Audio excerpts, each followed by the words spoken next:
안녕하세요. 오늘은 갈라디아서 3장 말씀 함께 공부하도록 하겠습니다.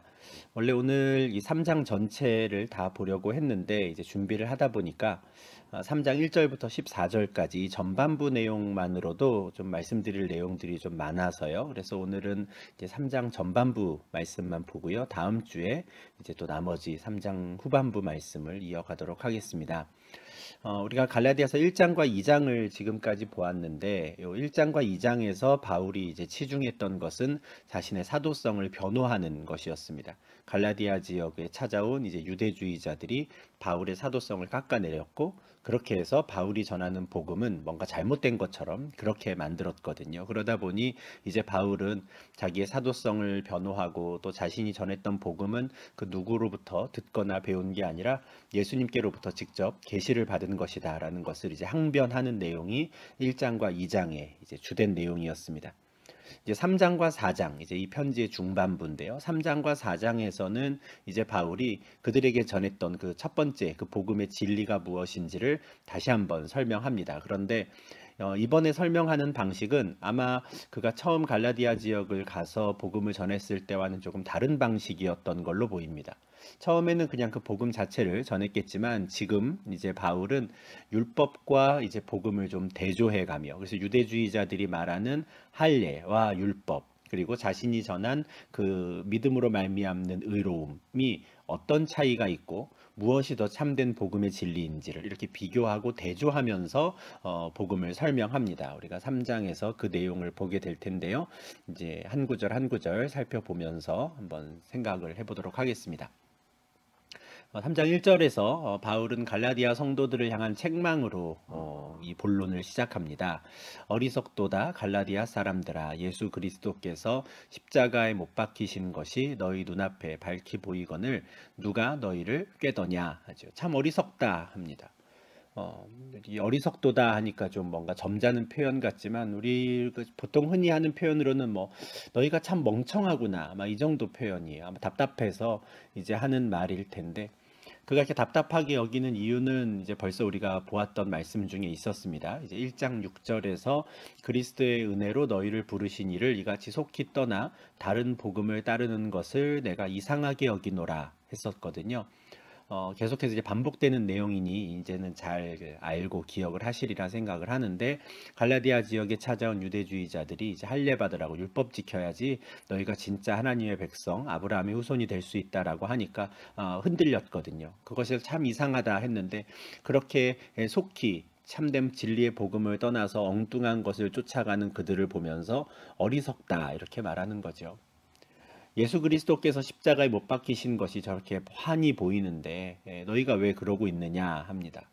예수 그리스도께서 십자가에 못 박히신 것, 이제 이 표현만 보면 이제 그리스도의 죽음을 이야기하는 걸로 보입니다. 그렇지만 우리가 지난주에 성경 공부할 때 말씀을 드린 것처럼 우리가 예수님의 사역을 크게 세 가지로 구분을 할 수 있거든요. 그런데 이 바울은 종종 이 세 가지의 주된 큰 사역을 다 예수님의 십자가로 하는 이 표현으로 이제 압축해서 한마디로 표현을 합니다. 그래서 요 1절에서도 예수 그리스도께서 십자가에 못 박히신 것이라고 한 이 내용이 단지 예수님의 죽음만을 의미하는 건 아니고 예수님의 전체 사역을 의미하는 것이다, 이렇게 생각하시면 좋겠어요. 복습 차원에서 예수님께서 하신 사역들을 다시 한번 정리를 하면, 첫 번째는 이제 율법을 완전하게 하신 것이었습니다. 예수님께서 오신 건 율법이 뭐 무효시키거나 율법이나 선지자를 폐하러 온 게 아니라 완전하게 하려 하셨죠. 이 일을 하기 위해 이 땅에서 이제 33년간을 이제 사셨던 겁니다. 율법을 완전하게 하실 필요 없고 율법을 그냥 다 무효화 해버리고 그냥 바로 그냥 죗값을 치르시기로 했다면 굳이 뭐 33년 동안이나 이 세상을 사실 필요도 없으셨을 겁니다. 아마 오시자마자 그냥 죽으시면 되는 거였거든요. 그런데 굳이 33년간의 인생을 사셨던 이유는 그 삶을 통해서 어느 누구도 하지 못했던, 그리고 어느 누구도 할 수 없는 그 율법을 완전하게 하는 그 의로운 삶을 살아내셨던 겁니다. 그리고 나중에는 그 완전한 의로움을 또 예수를 믿는 자들의 것으로 만들어주고자 하셨던 것이죠. 이게 첫 번째 예수님의 사역이고요. 두 번째 사역이 무엇입니까? 대속의 제물이 되시는 거죠. 그리스도 예수께서 죄값을 치러 주셨습니다. 예수님의 죄값이 아니라 온 세상의 죄, 바로 우리의 죄라고 말씀을 드렸습니다. 예수님께서는 율법을 완전하게 하신 의로운 분이시기 때문에 당신의 죄값이라는 게 없었거든요. 나면서부터도 하나님과 관계가 끊어져 있지도 않았습니다. 성령으로 잉태되셨으니까요. 그러니까 예수님 본인만을 생각하면 죽으실 수 없는 분인데 죽으셨단 말이죠. 그 죽으심은 우리의 죄 때문에 또 온 세상의 죄를 대속하기 위한 죽음이었다 했습니다. 이게 이제 두 번째 예수님의 사역이고요. 마지막 세 번째 예수님의 주된 사역은 바로 예수님의 부활하심이었죠. 예수님께서 그냥 죽고 끝났다면 이제 다시 새로운 생명을 얻기 위한 일은 우리가 스스로 해야 했거든요. 죄값은 치렀다 하더라도 이제 천국에 들어가기 위한 그 생명의 길은 각자 알아서 만들어냈어야 하는 것이죠. 죄값을 치른다는 것이 원점으로 돌아가는 건 아니거든요. 그런데 하나님 아버지께로 갈 수 있는 그 생명의 길 또한 여시기 위해서 다시 살아나시는 일까지 하신 거죠. 그래서 율법을 완전하게 하셨고 대속의 제물이 되어 죽으셨고 그리고 다시 부활하셨다라고 하는 이 세 가지가 예수님의 사역을 이게 우리가 압축해서 표현하는 세 가지 사역이라고 말씀을 드렸습니다. 근데 바울은 종종 이 세 가지 사역을 이제 그리스도의 십자가라는 표현으로 사용을 하죠. 이렇게 한마디로 표현을 하는 겁니다. 갈라디아서에서뿐만 아니라 고린도전서 1장 23절에도 이런 말씀이 있습니다. 우리는 십자가에 못 박힌 그리스도를 전하니 유대인에게는 거리끼는 것이요 이방인에게는 미련한 것이로되 하거든요. 여기서도 우리가 전하는 복음, 바울이 전하는 복음은 십자가에 못 박힌 그리스도라는 표현으로 요약이 됩니다. 이 한마디를 가지고 예수님께서 하신 그 세 가지의 많은 사역들, 모든 사역들을 다 드러내는 것이죠. 그러니까 예수님께서 너희를 위해서 이렇게까지 하셨는데 이 많은 일들을 하셨는데 그게 내 눈에는 분명히 보이고 너희도 분명히 그것을 들어서 알고 있는데 왜 이 참된 진리의 복음을 떠나서 엉뚱한 걸 쫓아가느냐 어리석다 말하면서 대체 누가 너희를 꾀더냐 말해요. 이 갈라디아 교인들이 바울의 복음을 듣고 바울이 전한 복음을 듣고 제대로 된 길을 잘 가고 있었거든요. 생명의 길을 잘 가고 있었는데 갑자기 엉뚱한 이야기를 하는 사람들이 나타나는 거죠. 일로 가면 안 된다고, 잘못된 길을 가고 있다고 그들을 꿰어낸 겁니다. 미혹한 것이죠. 그래서 엉뚱한 길, 오히려 다른 길로 가라고 그들을 깨웠고 그들이 그렇게 미혹되어서 다른 길로 가기 시작한 겁니다. 누가 그들을 꿰어냈습니까? 2장 4절에 나오는 그 거짓 형제들이었지요. 그들이 이제 이방인들이 하나님의 백성이 된 것을 못마땅해 하는 거예요. 그들을 진짜 하나님 안에서 주 안에서 한 형제 자매된 자들로 받아들일 수가 없는 거예요. 그러니 그들을 다시 종으로 삼고자 했던 사람들이죠. 할례 받아야 된다고, 율법 지켜야 한다고. 우리가 신앙생활을 하다 보면 이런 거짓 형제들을 만날 때가 많습니다. 지금 뭐 넷플릭스 다큐멘터리에 뭐 나는 신이다라고 해서 뭐 나오는 이단들도 있고요. 그런 사람들뿐만 아니라 기독교 역사에서 늘 있었습니다. 교회 공동체 안에도 그런 거짓 형제들이 있고, 아니면 우리가 뭐 길을 가다가 또는 뭐 일상생활을 하는 중에 얼마든지 엉뚱한 소리를 하는 사람들을 만날 때가 있습니다. 우리가 똑바로 잘 가고 있는 복음의 진리를 벗어나기를 바라는 이상한 사람들인 것이죠. 예수님께서 제자들을 처음에 세상 가운데 파송하실 때에도 그런 염려를 나타내셨어요. 그러면서 제자들을 그 세상 속으로 보내실 때 내가 너희를 보냄이 양을 이리 가운데로 보냄과 같다 이렇게 말씀하셨거든요. 사실 이 말씀만 보면 이렇게까지 염려되셨으면 그냥 안 보내시면 안 되나? 온실 속의 화촉처럼 그냥 너희끼리 그냥 여기서 잘 지내도 괜찮아, 아무 문제 없어, 이렇게 하셔도 될 것 같은데 왜 굳이 보내셨는가? 그게 제자들의 사명인 거거든요.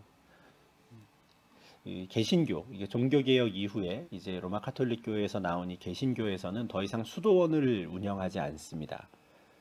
왜냐하면 그건 참된 예수의 제자의 모습이 아니라고 저희가 생각했기 때문이죠. 그리스도인들은 세상 속에 들어가서 살아야 합니다. 다만 그 세상 속에 들어가 살면서 그 새 속에 물들지 않아야 하는 것이죠. 집어삼키려고 하는 이리 같은 자들, 거짓 형제들이 아무리 많더라도 미혹되지 말고 순전한 복음의 진리 가운데 거하며 하루하루 살아가는, 그리고 그 가운데 빛과 소금이 되어 그 빛을 비추는 역할을 하기를 바라시는 것이죠. 이게 이제 예수님께서 바라신 성도의 삶, 또 제자의 삶입니다. 그러니 이리 가운데로 양을 보낼 수밖에 없는 거예요. 그런데 그 양들이 제발 뱀같이 지혜롭고 비둘기같이 순결하기를 바라시는 것이죠. 참 지혜를 얻어서 이 사람이 거짓 형제인지 아닌지, 함께 복음의 진리 가운데 행하는 자인지 아닌지 잘 분별하고 판단하기를, 그래서 그들에게 미혹되지 않고 엉뚱한 길을 가지 않고 순결하고 정결한 삶을 계속 살아가기를 바라셨던 겁니다. 근데 우리가 뭘 기준으로 이렇게 판단을 할 건가 싶어요. 이제 거짓 형제들 같은 경우에 다 똑같은 말을 할 거거든요. 처음부터 뭐 내가 가짜입니다. 저는 뭐 이단입니다. 사입입니다. 이렇게 말하는 사람이 어디 있겠습니까? 다들 그럴듯한 말을 해요. 네. 이런 경우에 이제 예수님께서 판단 기준으로 주신 게 있습니다. 뭐냐면 그들의 열매를 보라라는 것이죠. 마태복음 7장 15절, 16절 말씀인데요. 거짓 선지자들을 삼가라. 양의 옷을 입고 너희에게 나아오나 속에는 노략질하는 일이라. 그들의 열매로 그들을 알지니 가시나무에서 포도를 또는 엉겅퀴에서 무화과를 따겠느냐. 그들의 열매를 보고 거짓 선지자인지 아닌지, 거짓 형제인지 아닌지 분별하라 하는 겁니다. 그러니까 물론 좀 쉬운 기준은 아니에요. 일단 시간도 걸리는 기준이죠. 열매로 구분이 될 때까지 어느 정도 시간이 좀 필요한 일입니다. 당장 그냥 하는 말만 듣고 저 사람은 가짜다, 이 사람은 진짜다 알 수 있는 게 아니에요. 왜냐하면 말만 들어서는 똑같은 말을 하거든요. 양의 옷을 입고 있어요. 모든 사람들이 다. 겉으로 볼 땐 다 양인 거죠. 성경을 설명하는 방식이 다양하다 보니까, 그리고 종교개혁 이후에 이제 모든 개신 교단들은 다양한 성경 해석을 허용하고 또 각자의 상황이나 어떤 문맥에 따라서 강조하는 바가 다르다라는 것을 저희가 인정하고 받아들입니다. 그러다 보니 누구의 설명이 가장 정확한 설명이라든가 또는 누구의 설명만이 옳다라든가 하는 것이 사실은 힘들어졌어요. 성경 해석의 다양성을 저희가 인정하기 시작했고 다양한 강조점들이 있음을 인정했기 때문에 또 정통이라고 하는 이 개신 교단 내에서도 장로교, 침례교, 뭐 성공회, 감리교 다양한 교단들이 또 있는 것이죠. 이런 경우엔 서로가 서로를 거짓 선지자다 말하지 않습니다. 우리가 같은 말씀의 진리를 갖고 있으나 때로는 어떤 구절들, 어떤 상황에 대해서는 다른 해석을 하는 사람들일 뿐이고 다른 강조점을 갖고 있을 뿐이지 진짜 복음의 진리에 있어서는 똑같다라고 우리가 받아들이는 거거든요. 그러다 보니 말만 들어서는 조금 다르게 해석을 한다고 해서 대번에 저 사람은 가짜다, 진짜다 우리가 알 수가 없어요. 근데 시간이 좀 필요한데 그 사람이 어떤 말을 하든 간에 어떤 것을 가르치든 간에 최종적으로 나타나는 열매가 성경적인 합당한 열매인가 아닌가, 그걸 보고 거짓 선지자라면 멀리해라 라는 게 예수님의 말씀인 겁니다. 용기도 필요한 일이겠죠. 이미 한참 시간이 지난 이후에 알고 봤더니 이 사람이 가짜였구나 라고 하면 딱 끊어낼 수 있는 용기가 필요하고요. 그래서 뱀같이 지혜로워야 하는 겁니다. 그런데 그렇게 해야지만 비둘기같이 순결한 참된 복음의 진리를 따르는 성도로 남아있을 수 있는 것이죠. 참 어려운 일이지만 우리가 이 세상 속에서 신앙생활을 할 때 자꾸 이 성도들을 꿰어내려고 하는 사람들이 워낙 많기 때문에 우리가 이 말씀을 좀 꼭 기억하면 좋겠습니다. 우리가 뱀같이 지혜롭고 비둘기같이 순결해야 하는데 뭘 기준으로 어떻게 누군가를 판단할 것인가, 열매를 통해서 하라고 하셨구나, 이 말씀을 좀 잘 기억하시고 말만 듣는 게 아니라 각 사람의 사역 또 각 사람의 삶을 통해서 어떤 열매가 지금 맺어지고 있는가, 결과물이 무엇인가를 우리가 좀 집중해서 좀 잘 들여다볼 수 있으면 좋겠습니다. 이렇게 지금 갈라디아 교회 안에 거짓 형제들이 나타나가지고 그들을 자꾸 이렇게 미혹하고 꿰었거든요. 그래서 바울이 굉장히 안타까운 마음에 너희가 참 어리석다 이렇게 책망을 했는데, 그러면서 한 가지 질문을 던집니다. 3장 2절인데요.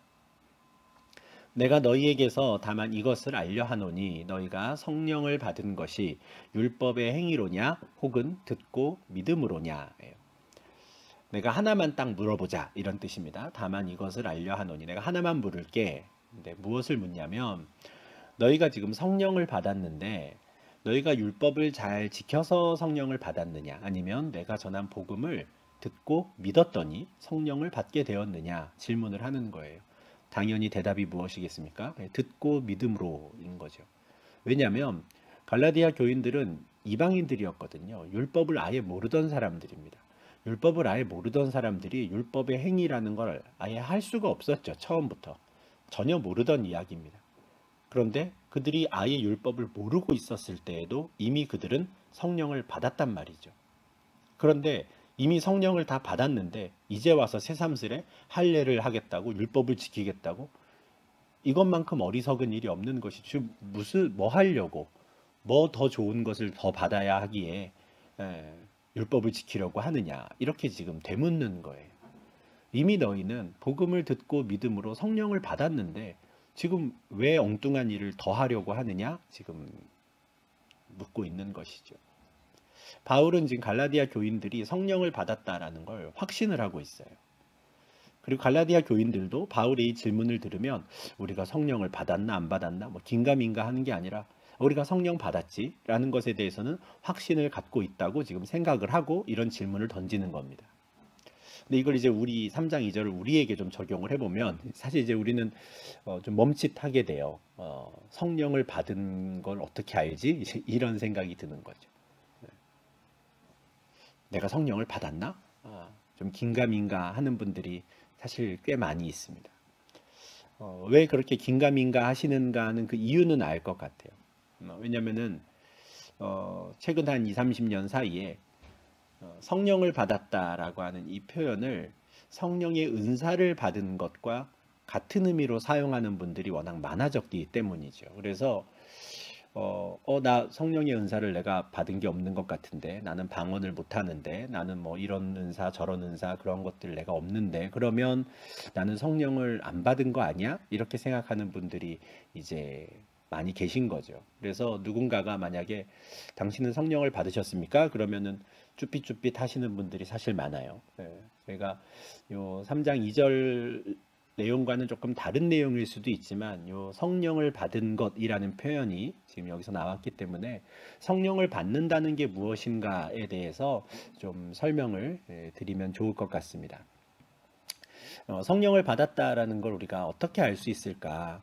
앞서도 말씀드린 것처럼 지금 많은 분들이 성령을 받은 것을 성령의 은사를 받은 것과 좀 연결시켜서 이야기하시는 분들이 많습니다. 특별히 그 많은 성령의 은사 중에서도 방언에 대해서 이야기하는 분들이 많죠. 그래서 한국에서도 1900년대 중반에 이제 오순절 계통의 여러 가지 성령 운동이라든가 하는 활동을 하는 사람들이 많아졌고 또 전 세계적으로도 지금 뭐 신사도 운동이라든가 우리가 이제 정통 교회에서는 옳지 않은 움직임으로 보고 있지만 다양한 이제 성령 운동, 소위 성령 운동을 하는 분들이 이 방언이라고 하는 걸 특별히 굉장히 강조하면서 성령을 받은 자는 반드시 방언을 해야 하고 방언을 해야 구원받은 자가 될 수 있다라고 하는 방언을 어떤 구원받은 자의 어떤 표징, 징표로까지 이야기하는 분들이 이제 상당히 많이 있습니다. 그러다 보니까 이제 성령을 받은 것 이거에 대해 이제 의미를 좀 혼란스러워 하시는 분들이 계시는데 그렇게 성령 운동을 하시는 분들이 이 방언을 계속 강조하는 데에는 나름의 이유는 있습니다. 사도행전에 보면 성령께서 제자들에게 임하셨을 때, 또 제자들이 성령의 충만함을 받았다라고 했을 때 그들이 이제 방언을 하거든요. 그러다 보니 이제 이 방언을 어떤 구원의 표징 또는 참된 성도가 반드시 받아야 하는 은사 이렇게까지도 좀 강조하는 것이죠. 관련 말씀들을 좀 한번 보겠습니다. 사도행전 2장 2절부터 4절에 보면 오순절에 제자들에게 처음으로 성령이 임했을 때의 상황이죠. 이렇게 묘사되어 있습니다. 호련히 하늘로부터 급하고 강한 바람 같은 소리가 있어 그들이 앉은 온 집에 가득하며 마치 불의 혀처럼 갈라지는 것들이 그들에게 보여 각 사람 위에 하나씩 임하여 있더니 그들이 다 성령의 충만함을 받고 성령이 말하게 하심을 따라 다른 언어들로 말하기를 시작하니라. 오순절에 처음으로 제자들에게 성령이 임하셨을 때는 굉장히 스펙타클하게 굉장히 인상적인 모습으로 임하셨습니다. 급하고 강한 바람 같은 소리도 들렸고요. 그리고 불에어처럼 갈라지는 것들이 보이기도 했습니다. 시각과 청각으로 확실히 알 수 있었죠. 뿐만 아니라 그들의 입에서 다른 언어들이 나오기 시작했어요.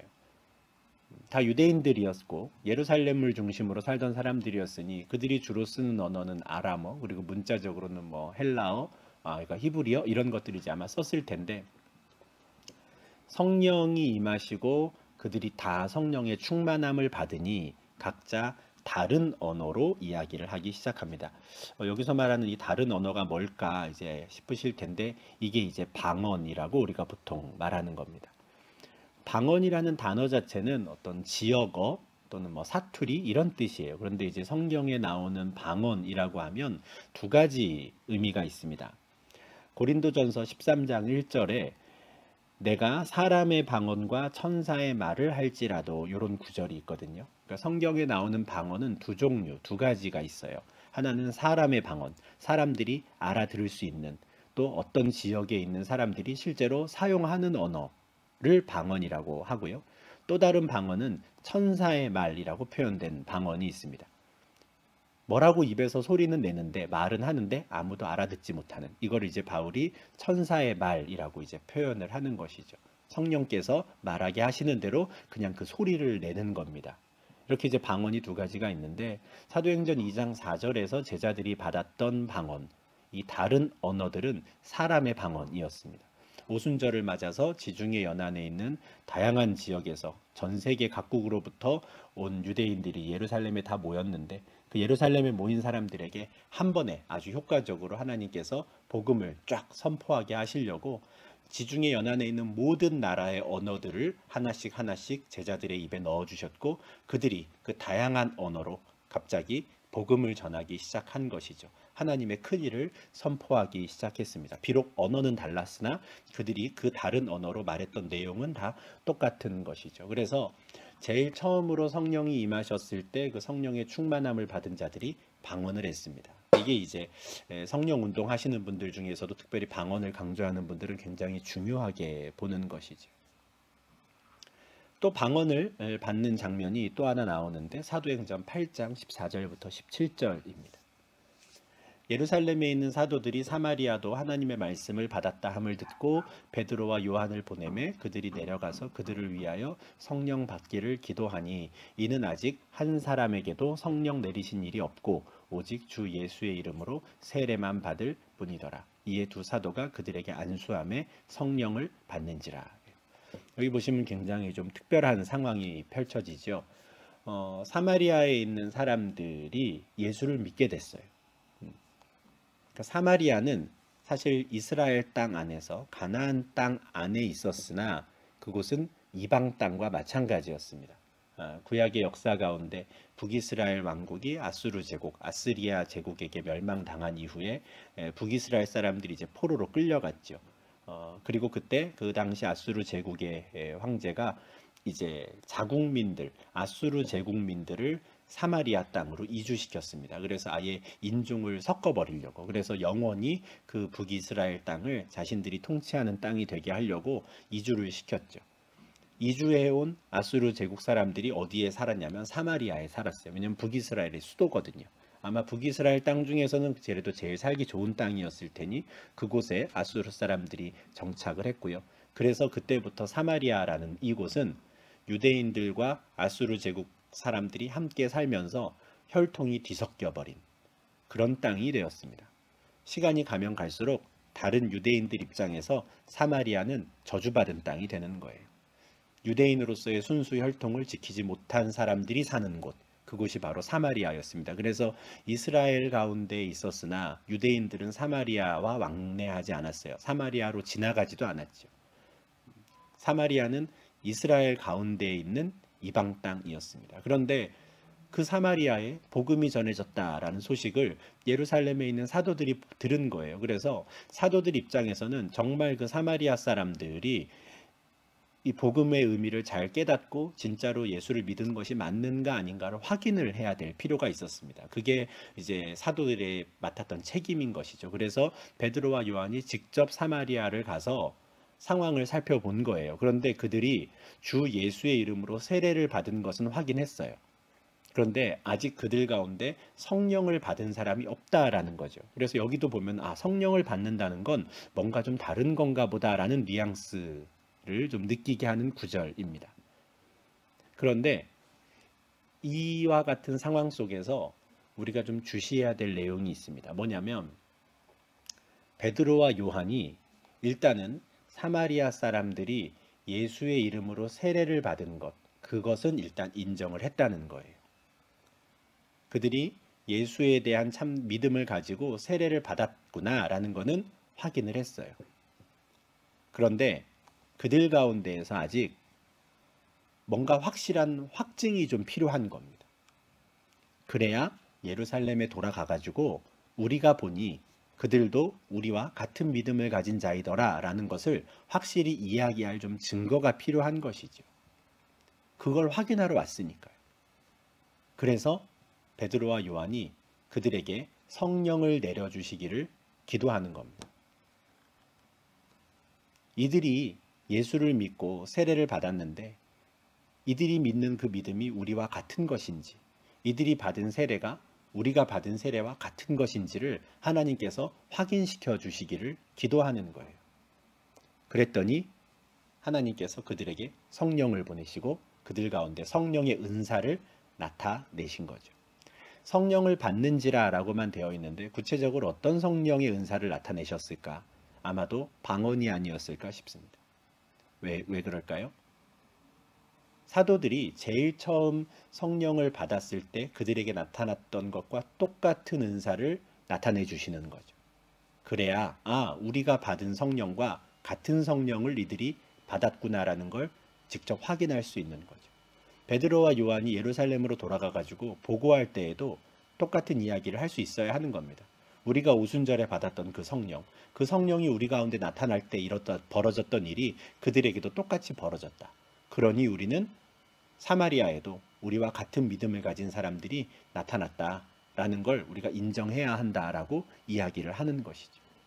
그래서 사도행전 8장 14절부터 17절까지 해서 지금 베드로와 요한이 그들에게 성령을 주시기를 기도하고 안수한 것은 아직 그들의 구원이 뭔가 좀 부족하다든가 그들에게 뭔가 더 필요한 게 있어서 그런 게 아닙니다. 이미 그들은 예수의 이름으로 세례를 받은 자들이에요. 그럼에도 그들에게 성령의 은사를 한번 나타내 주시기를 기도한 건 베드로와 요한을 비롯한 예루살렘 교인들을 위한 일이었어요. 우리가 분명히 확인할 수 있도록 좀 해주십시오 한 거죠. 제가 이렇게 말씀드리는 이유는 10장 44절부터 46절에서는 순서가 완전히 뒤바뀌기 때문에 그래요. 사도행전 8장에서 베드로와 요한이 사마리아에 갔을 때는 예수를 믿는 자들이 세례는 먼저 받았고 나중에 성령의 은사를 받았거든요. 근데 사도행전 10장에서는 반대예요.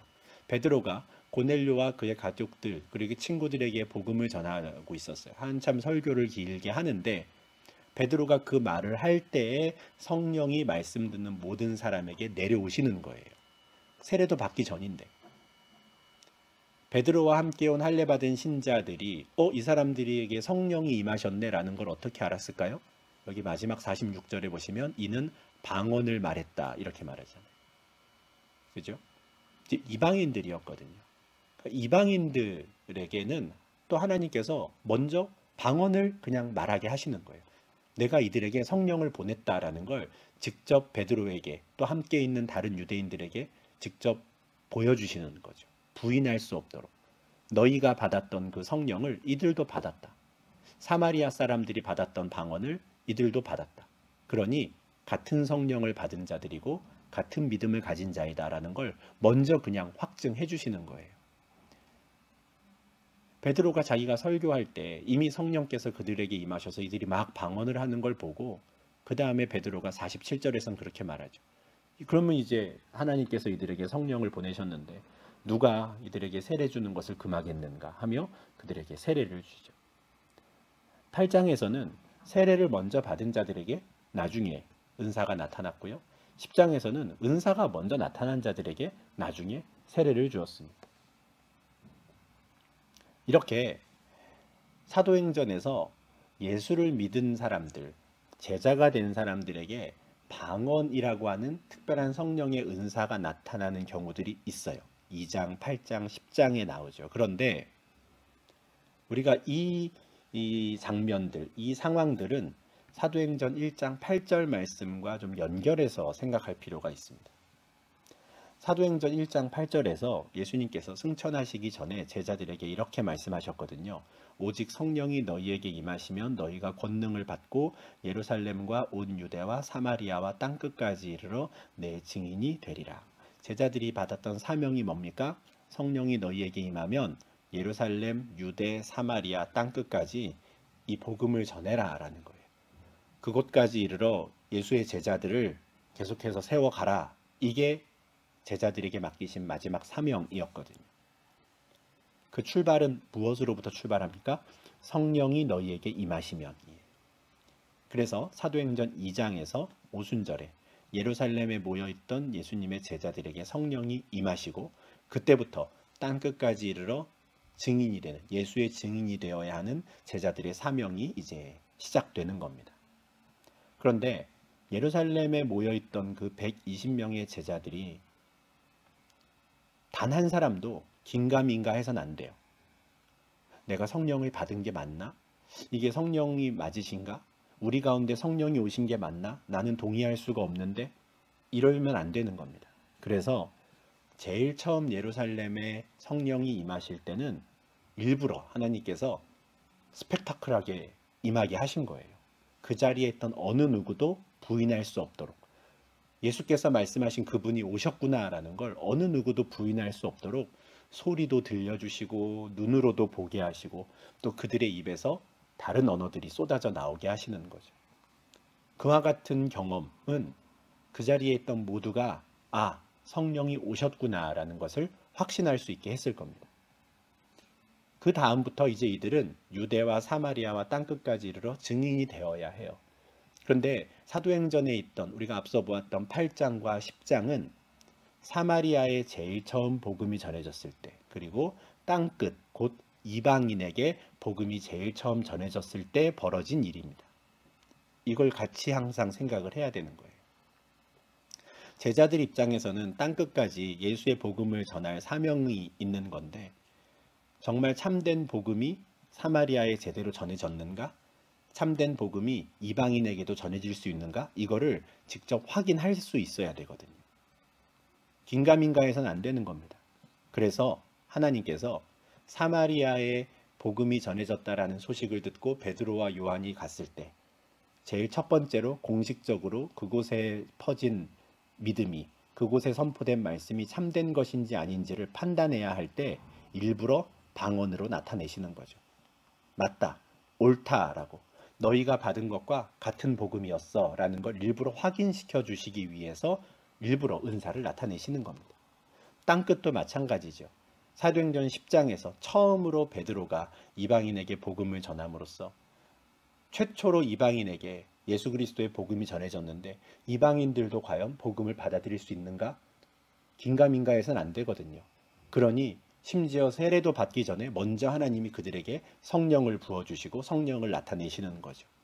이들에게 세례줘도 좋다고 하나님께서 직접 확인을 시켜주시는 겁니다. 그래서 사도행전에서 성령을 받았다라고 하는 표현과 함께 성령의 은사, 특별히 방언이 강조되어 나타나는 건 방언이 대단한 꼭 필요한 은사, 모든 사람들에게, 모든 성도들에게 반드시 있어야 하는 은사이기 때문이 아니에요. 제일 처음 오순절에 필요했던 은사가 방언이었기 때문에 제일 처음 하나님께서 나타내셨던 그 은사와 같은 걸로 사마리아와 또 이방인에게도 주심으로써 예루살렘에 임한 성령이 사마리아와 이방인들에게도 동일하게 임한다라는 것을 사도들에게 보여주시는 거죠. 사도들 확인용이었던 겁니다. 제가 이렇게 말씀드릴 수 있는 이유는 사도행전에 있는 더 많은 내용에서 오히려 예수를 믿은 이후에 누가 은사를 받았다더라, 예수를 믿은 이후에 누가 방언을 받았다더라 라는 말씀이 오히려 안 나오는 경우가 훨씬 더 많기 때문에 그렇습니다. 방언을 받았다라는 내용은 지금 보았던 요 세 구절 위에는 사실은 없어요.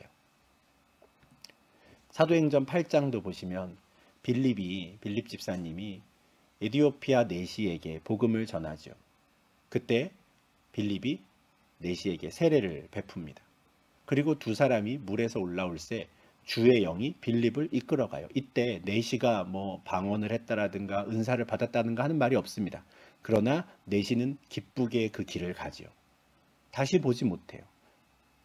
물론 나중에라도 하나님께서 이 에디오피아 내시에게 필요하다고 판단하시는 그 은사를 얼마든지 주실 수 있지만 지금 이 예수를 믿음으로 고백하고 세례를 받고 하는 이 상황, 특히나 내시가 기쁘게 길을 갔다라는 건 빌립이 당신에게 더 뭐가 필요하다고 말하지 않은 거거든요. 이제 다 끝났다라는 거거든요.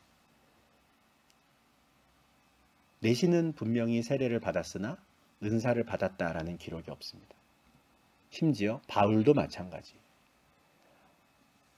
바울도 다메섹으로 가는 길에 예수를 만났고 그 다메섹에서 아나니아라고 하는 제자가 와서 바울에게 안수해 주죠. 그러면서 안수할 때 이런 말을 합니다. 성령으로 너를 충만하게 하신다. 성령 충만하니까 이어지는 내용은 방언을 받았다, 은사가를 받았다 해야 될 것 같은데 그 내용이 없어요. 성령으로 충만하게 하시나 사울은 그냥 일어나 세례를 받습니다. 어떤 은사를 받았다더라 이런 것들이 없거든요. 안디옥 교회가 세워졌을 땐 어떻습니까? 마찬가지입니다. 사도행전 11장에서 안디옥에 이방인 교회가 세워졌다라는 소식을 듣고 예루살렘 교회가 이번에는 바나바를 보내요. 앞서 사마리아에는 베드로와 요한을 보냈는데 지금은 바나바를 보내죠. 근데 바나바가 가가지고 확인한 거는 이들에게 뭐 성령을 내려주십시오라든지 이들에게 은사를 나타내 주십시오 그렇게 하지 않았어요. 갔더니 그들 가운데 있는 하나님의 은혜를 그냥 보게 된 것이고 그것을 기뻐하게 되죠. 왜 안디옥에 확인하러 갔을 때는 굳이 은사를 보내주지 않으셨을까요? 이미 사도행전 10장에서 베드로가 고넬료에게 그 이방인에게 복음을 전할 때 이미 이방인들에게도 성령을 보내주신다라는 걸 은사를 통해서 한번 확인을 해주셨기 때문에 굳이 안디옥 교회에서 똑같은 일을 하나님이 또 하지 않으시는 것이죠. 물론 안디옥 교회에도 다양한 은사를 받은 사람들이 있었을 겁니다. 그러나 사도행전에서는 더 이상 은사와 관련된 내용들을 이야기하지 않는 것입니다. 그래서 우리가 성령을 받았다라고 할 때 이거를 항상 은사 또는 방언과 연결된 개념으로 생각하시면 안 됩니다. 이거는 전혀 다른 맥락이에요. 성령을 받는다라는 것이 무엇일까에 대해서는 우리가 고린도전서 12장 3절 말씀을 꼭 기억할 필요가 있습니다. 그러므로 내가 너희에게 알리노니 하나님의 영으로 말하는 자는 누구든지 예수를 저주할 자라 하지 아니하고 또 성령으로 아니하고는 누구든지 예수를 주시라 할 수 없느니라. 성령을 받은 자는 예수를 구주로 고백하는 자입니다. 근데 요 고린도전서 12장 3절도 또 마찬가지로 고린도 교회의 상황과 우리의 상황이 다르다는 걸 염두에 두고 이야기해야 돼요. 바울이 편지를 쓸 때, 고린도에 편지를 보낼 때 그 당시에 예수 믿는 자들은 아주 소수였습니다. 예수를 믿는다라는 건 내가 사회적으로 비주류가 되겠다라는 거예요. 앞으로 사회적으로 내가 환난도 당하고 핍박도 당할 텐데 괜찮아. 그래도 예수가 나의 구주야 라고 고백하는 그럴 수 있는 상황이거든요. 지금 우린 어떻습니까? 내가 진심으로 믿지 않더라도 예수 믿어 이렇게 말해도 아무 지장이 없는 시대예요. 어느 누구도 그걸 때문에 우리를 괴롭히지 않아요. 그런데 초대교회 당시는 그렇지 않았습니다. 예수에 대해서 저주할 자야 이렇게 말하는 사람이 있던 반면에 예수는 구주야 이렇게 말하는 완전히 다른 고백을 하는 두 그룹이 있는 것이고 예수를 저주할 자야 라고 말하는 사람들이 훨씬 더 많은 시대였습니다. 그런 상황에서 예수를 나의 구주로 고백한다라는 거 이거는 굉장한 용기가 필요한 일이었고요. 담대한 고백일 수밖에 없는 거예요. 해도 그만 안 해도 그만인 게 아닌 거죠. 그러니 성령을 받았다라는 걸 우리는 어떻게 생각해야 하냐면 예수를 구주라고 담대히 고백하는 자, 그 사람이 성령을 받은 자다 이렇게 생각할 수 있는 것이죠. 왜냐하면 성령을 받지 않고서는 그렇게 담대한 고백을 할 수 없기 때문에 그렇습니다. 담대한 신앙의 고백의 내용이 무엇입니까? 마태복음 16장 16절에서 주는 그리스도시요 살아계신 하나님의 아들이십니다 라는 이 고백이에요. 이건 지금도 유효한 일입니다. 누군가가 우리에게, 여러분에게 여러분은 예수를 믿으십니까? 라고 했을 때, 또는 예수가 당신에게는 어떤 의미입니까? 라고 질문을 했을 때 아주 담대하게 주는 그리스도시요 살아계신 하나님의 아들이십니다. 이렇게 고백할 수 있다면, 언제 어디에서든 어떤 상황에서든 우리가 이 고백을 진심으로 할 수 있다면 그 사람은 성령을 받은 자입니다. 왜냐하면 예수님께서 베드로에게 말씀하셨던 것처럼 그렇게 고백할 수 있는 건 사람이 할 수 있는 게 아니거든요. 하늘에 계신 아버지께서 가능케 하시는 일이기 때문에 그렇습니다. 하늘에 계신 아버지께서 그를 거듭나게 하셨으니 하늘에 계신 아버지께서 그에게 성령을 보내셔서 성령께서 그와 함께 하시니 언제 어디에서나 어떤 상황에서든 주는 그리스도시요 살아계신 하나님의 아들이십니다 라는 고백을 담대히 할 수 있게 되는 것이죠. 그래서 성령을 받았는가 라고 하는 질문을 받을 때 은사를 떠올리시면 안 됩니다. 고백을 먼저 떠올리셔야 돼요. 내가 왜 이것을 믿는지, 또 내 믿음이 어떤 것인지를 쫙 잘 설명할 수 없다 하더라도 이거는 내가 아는 거거든요. 내가 정말 그 믿음이 있는가? 내가 정말 그렇게 믿는가? 이건 자기만 아는 거예요. 누군가가 당신은 성령을 받으셨습니까? 라고 질문을 던졌을 때 곰곰이 생각을 해보고 진심으로 나는 주님이 나의 구주이심을 믿지, 예수님이 하나님의 아들이심을 믿지 라는 확신이 있다면 저는 성령을 받았습니다. 이렇게 대답하셔도 되는 겁니다. 쭈삣쭈삣 하지 마시고 자신 있게 대답하셔도 되는 겁니다. 그러면 성령의 은사는 뭐냐? 은사 이야기를 앞에서 했으니까 좀 잠깐 정리를 하면요. 은사는 말 그대로 성령께서 그냥 필요한 사람들에게 나누어 주시는 거예요. 모든 사람들에게 반드시 있어야 하는 게 아니라 그냥 필요한 사람들에게 성령께서 나누어 주시는 선물 같은 거란 겁니다. 고린도전서 12장부터 14장까지 해서 이 은사에 대한 이야기가 쭉 나와요. 은사의 종류도 많아요. 지혜의 말씀, 지식의 말씀, 믿음, 병 고치는 은사, 능력, 행함, 예언, 영분별, 또 방언 말씀드렸죠. 그리고 방언 통역. 방언 통역은 뭐냐면 방언이 두 종류가 있다고 말씀드렸는데 사람이 알아들을 수 있는 방언 말고 천사의 말을 하는 경우, 아무도 못 알아듣는 이야기를 쭉 할 때 그 옆에 반드시 하나님께서 방언 통역하는 사람을 붙여주신다라는 거예요. 이 통역의 은사를 받은 사람이 있을 때 또 그 방언으로 교회를 향해서 이제 선포하게 하시는 거죠. 그런데 12장 9절 10절을 가만히 보면 모든 사람에게 능력 행함을, 모든 사람에게 예언을 이렇게 말씀하지 않으세요. 어떤 사람에게는 이것을, 다른 사람에게는 저것을. 은사는 그런 겁니다. 고린도전서 12장 11절처럼 그냥 그의 뜻대로 성령께서 원하시는 대로 각 사람에게 나눠주시는 거예요. 그럼 왜 나눠주시느냐? 유익하게 하려고. 여기서의 유익함은 개인에게 유익한 게 아닙니다. 공동체에 유익하도록.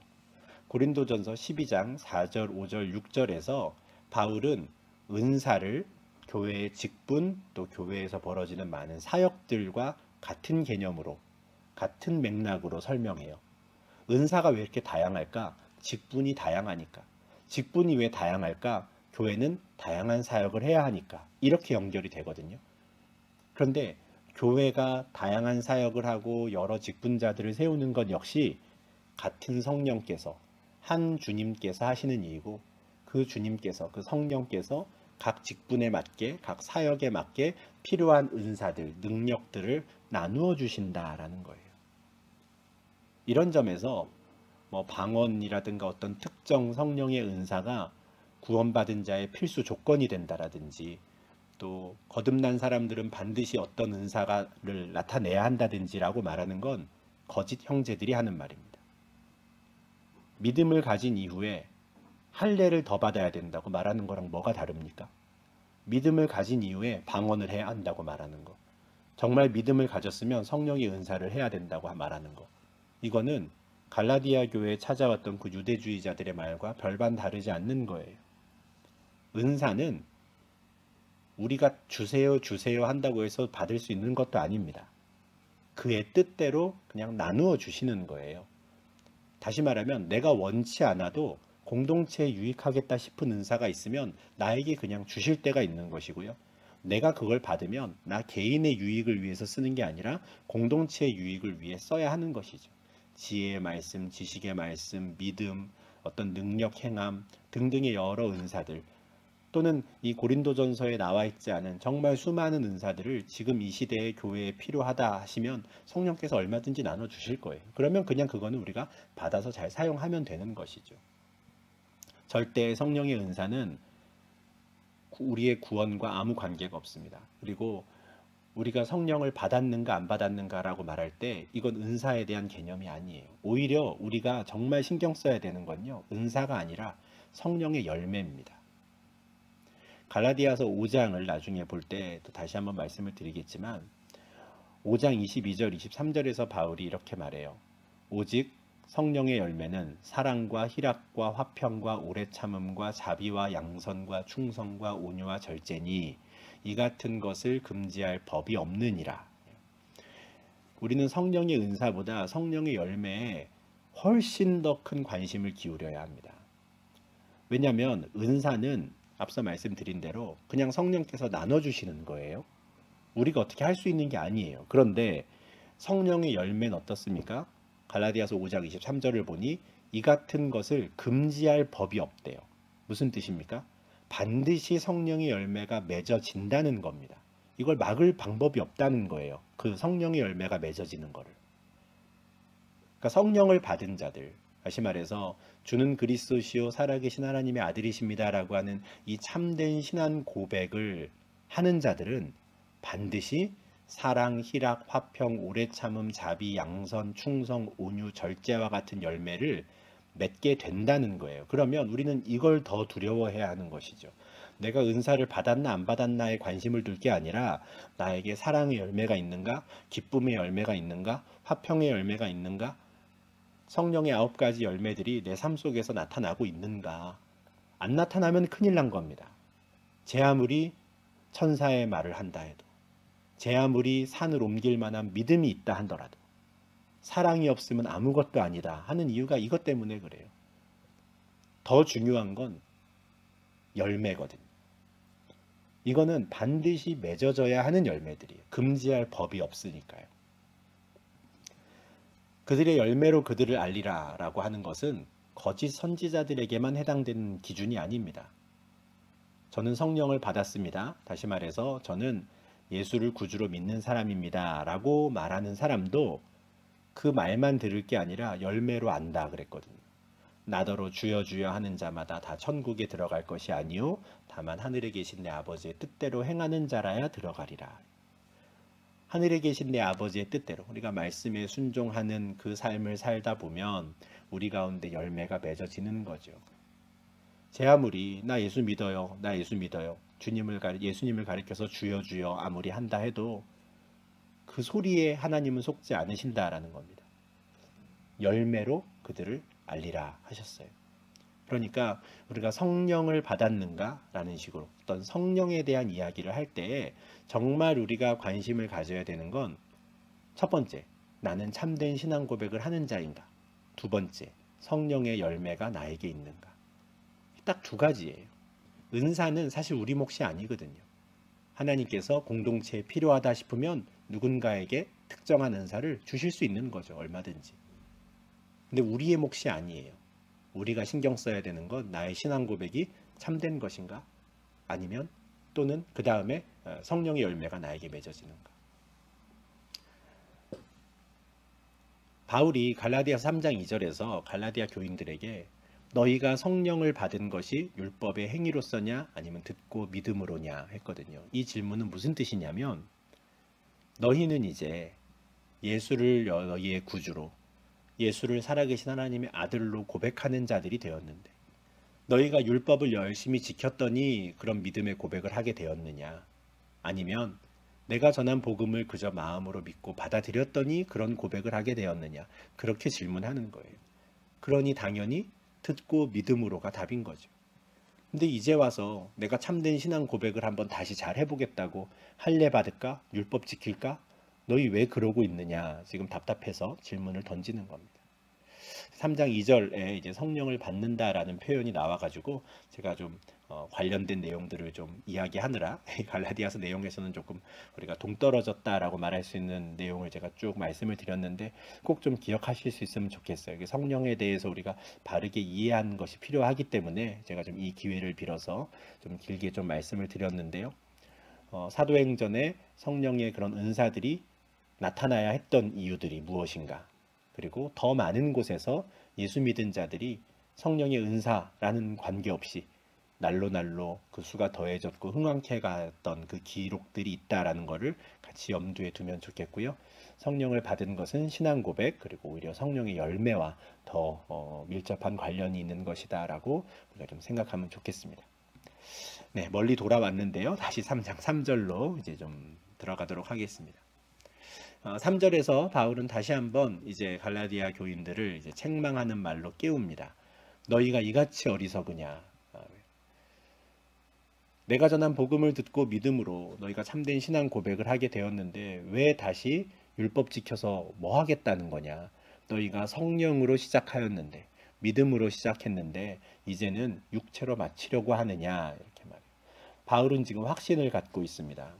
갈라디아 교인들이 출발은 잘했다는 거예요. 그들이 고백하는 그 신앙 고백이 참되다는 것을 바울은 알고 있었어요. 그런데 올바른 길로 열심히 다름박질 하다가 그들이 거짓 형제들에게 꾀임을 당해서 엉뚱한 길로 달려가기 시작했거든요. 그 길 끝은 멸망의 길이에요. 육체의 길은 멸망이거든요. 그런데 왜 육체의 길로 뛰어가려고 하느냐 하는 거예요. 지금 그들 가운데 분명히 착한 일이 시작되었습니다. 하나님께서 그들 가운데 선한 일을 시작하셨어요. 그런데 그 선한 길을 잘 가던 자들이 엉뚱한 대로 뛰기 시작하는 거죠. 그래서 4절에서 바울이 너희가 이같이 많은 괴로움을 헛되이 받았느냐 이렇게 질문하는 거예요. 무슨 말이냐면 너희가 참된 믿음의 고백을 하고 이제 올바른 길로 달려갔을 때 너희가 참 힘들지 않았느냐 이렇게 말하는 거예요. 너희 신앙 잘 지키느라 힘들었잖아 말하는 거죠. 바울이 갈라디아 지역에 가서 복음을 전했을 때 그곳의 유대인들이 워낙 강성이었거든요. 그래서 바울을 막 돌로 쳐 죽이려고 했었죠. 바울이 그곳을 떠난 다음에 바울이 전한 복음을 받아들인 이방인들의 삶이 뭐 괜찮았겠습니까? 안 그랬겠죠. 바울도 그것을 알고 있었어요. 그래서 사도행전 14장에서 이제 복음을 다 전하고 난 이후에 다시 이제 안디옥으로 돌아오는 길에 자신이 복음을 전했던 그 마을들을 다시 다 들르죠. 그래서 그곳에서 제자들의 마음을 굳게 하며 이 믿음에 머물러 있어라 당부했단 말이에요. 너희를 찾아오는 많은 이들이 거짓 형제들이 있더라도 흔들리지 마라 했단 말이죠. 우리가 하나님의 나라에 들어가려면 많은 환난을 겪어야 될 거야 라는 말도 미리 다 해주었었습니다. 그리고 실제로 그 지역에 있는 성도들이 믿음을 지키느라 많은 환난과 어려움을 겪었단 말이에요.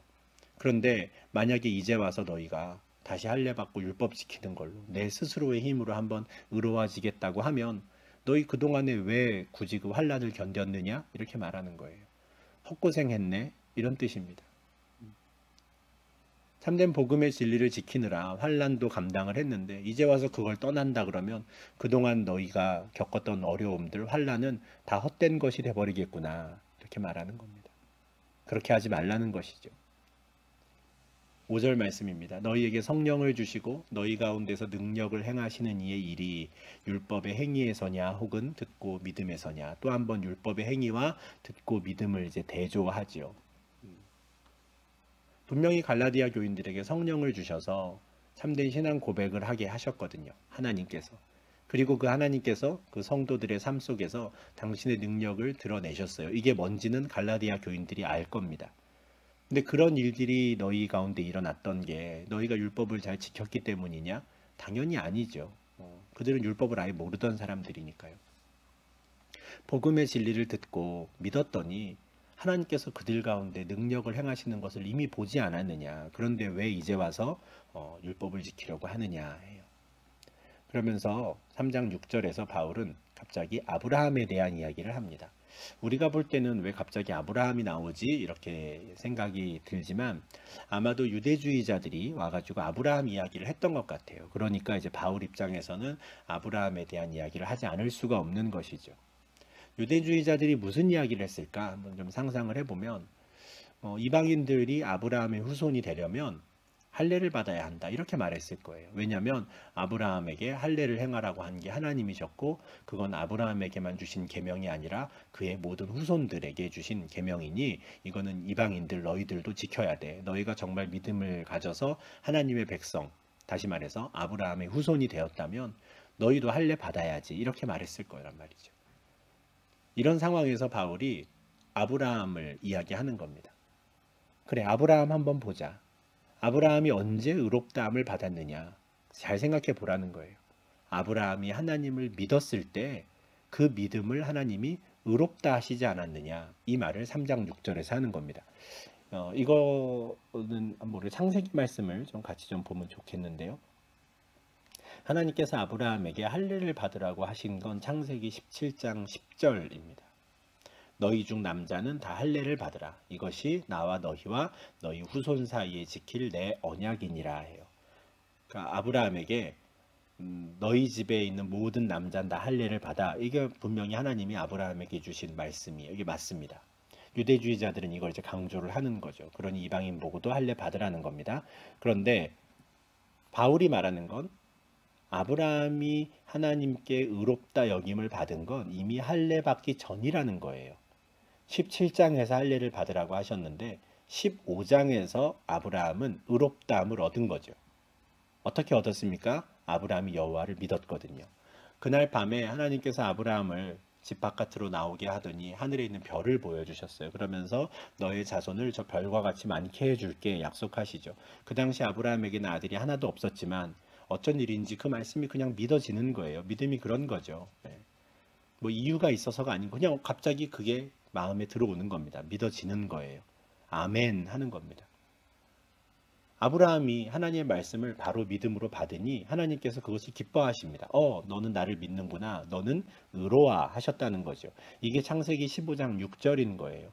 지금 유대주의자들이 말하는 할례를 받아야 의롭게 된다고 말하는 거. 그거는 거짓말이라는 겁니다. 이미 의로워졌고 그 다음에 의로움에 대한 표시로 그냥 할례를 하라고 하신 거지 할례 받아야 의로워진다고 아브라함에게 말씀하시지 않았다. 이게 지금 바울이 말하는 거예요. 그러니 진짜 아브라함의 자손은 할례 받은 사람이 아니라 믿음을 가진 사람이야. 이렇게 말하는 겁니다. 다시 말하면 지금 갈라디아 교인들 너희들은 이미 아브라함의 자손이 되었어. 이렇게 말하는 거예요. 또한 하나님께서 이방을 믿음으로 말미암아 의롭게 하겠다라는 건 일찌감치 정하신 내용이라는 거예요. 하나님께서 아브라함에게 모든 이방인이 너로 말미암아 복을 받으리라 라고 약속을 하셨는데 이 약속의 바탕에는 모든 이방인도 너처럼 믿음으로 말미암아 의롭게 될 거야 라는 내용이 숨어 있었다라는 거죠. 이 말씀은 어디 나오냐면 창세기 12장 3절입니다. 하나님께서 아브라함을 처음 가나안 땅으로 부르실 때 하셨던 말씀이죠. 너를 축복하는 자에게는 내가 복을 내리고 너를 저주하는 자에게는 내가 저주하리니 땅의 모든 족속이 너로 말미암아 복을 얻을 것이니라. 땅의 모든 족속이 어떻게 아브라함으로 말미암아 복을 얻을 것인가? 창세기 15장에서 하나님께서 아브라함을 믿음으로 말미암아 의롭다 하셨는데 그와 똑같은 방식으로 땅의 모든 족속도 의롭다 하실 것이고 그 결과 아브라함이 얻은 복을 그들도 받게 될 것이다 이 말이에요. 만약에 유대주의자들이 하는 말대로라면 땅의 모든 족속이 할례를 받아 너로 말미암아 복을 얻을 것이다 이렇게 돼야 되는데 하나님의 계획이 처음부터 이방인들이 할례를 받는 건 없었다라는 거죠. 아브라함도 믿음으로 말미암아 의롭게 되었듯이 땅의 모든 족속도 마찬가지라는 거예요. 그래서 3장 9절에서 바울이 이렇게 선포하는 거죠.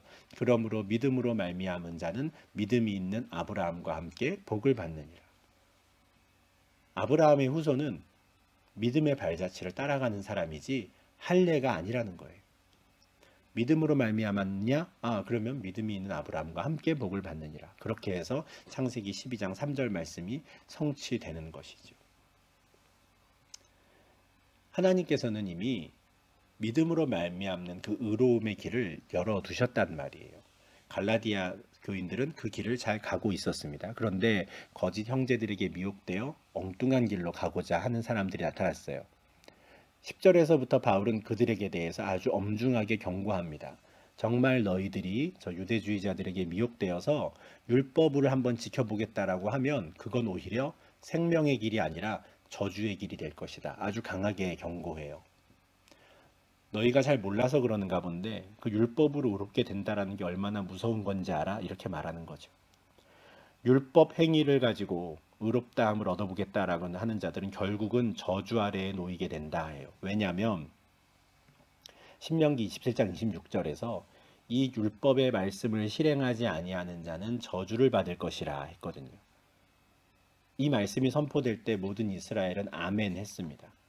예, 맞습니다. 우리가 율법으로 의롭게 되려고 한다면 반대로 율법으로 의롭게 되지 못할 경우엔 저주를 받겠지요. 이렇게 되는 거예요.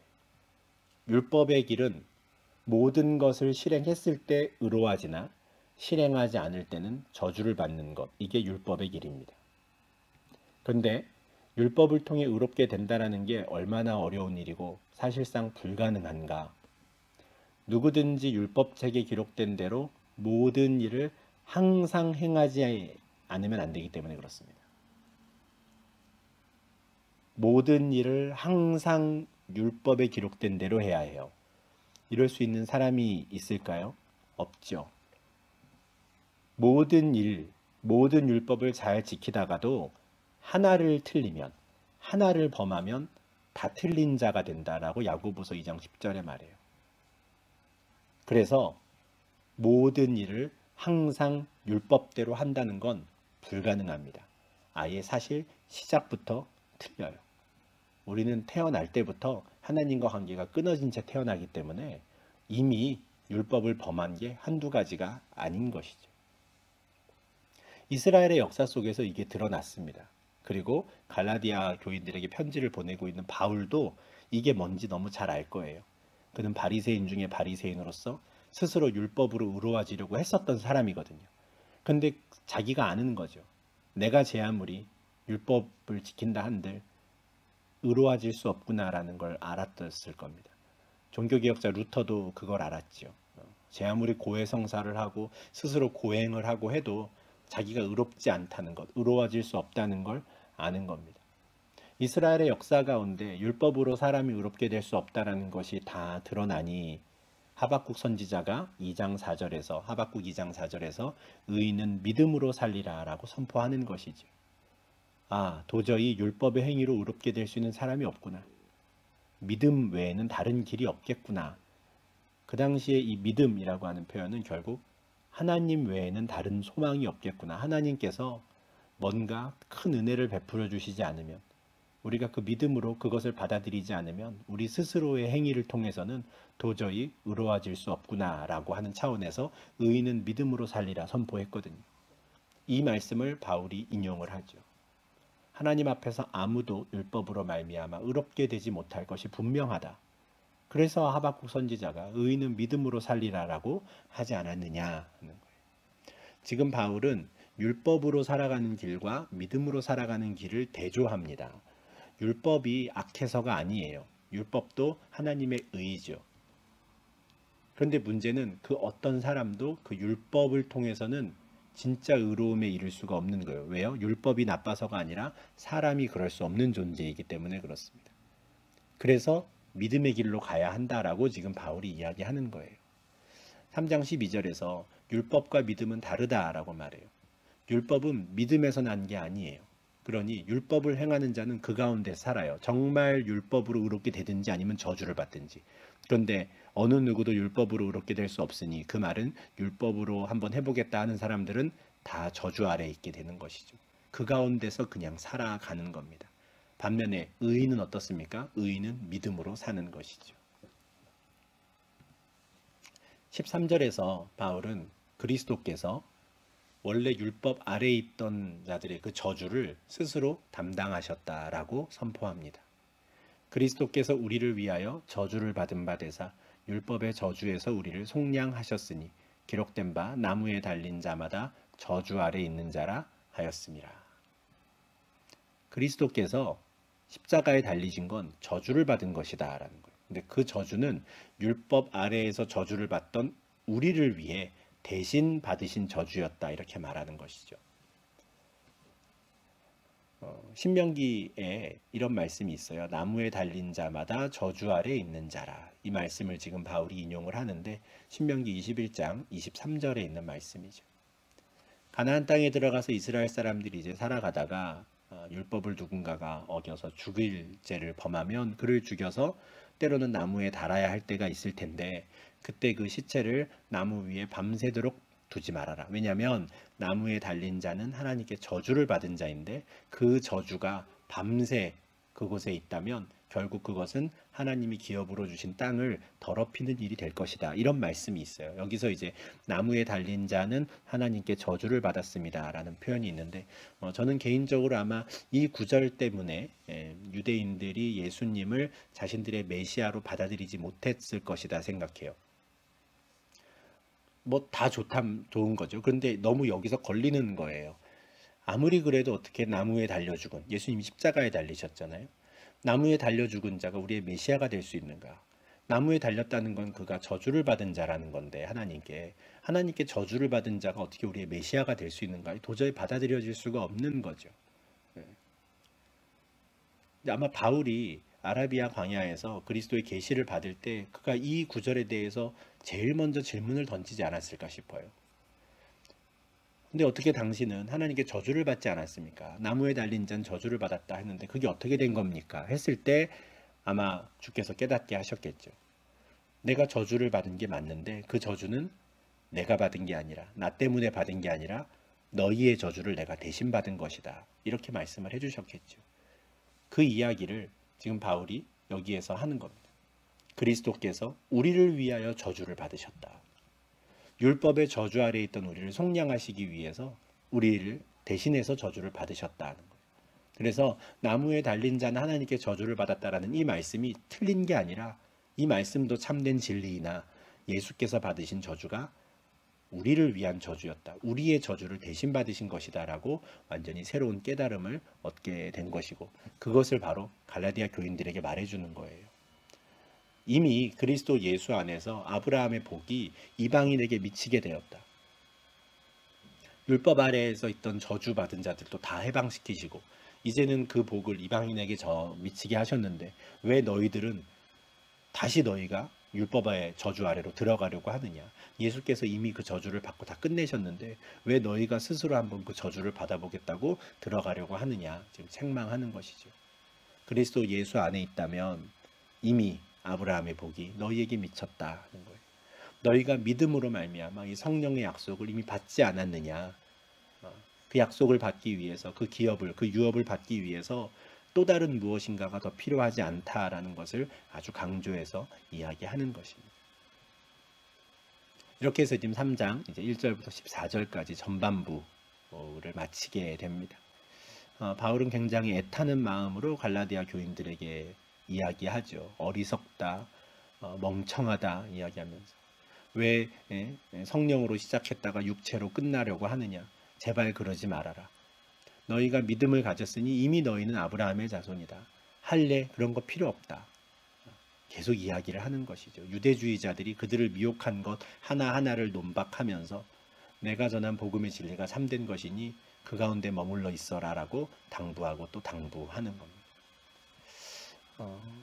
제가 이제 3장 2절 말씀을 오늘 설명을 드리면서 성령을 받는다라는 것의 의미가 무엇인가를 좀 길게 설명을 드리다 보니 오히려 이제 3장 후반부 말씀을 저희가 묵상할 시간이 좀 부족해졌습니다. 그래서 이제 3장 후반부 내용은 저희가 다음 주에 이제 보아야 할 것 같은데요.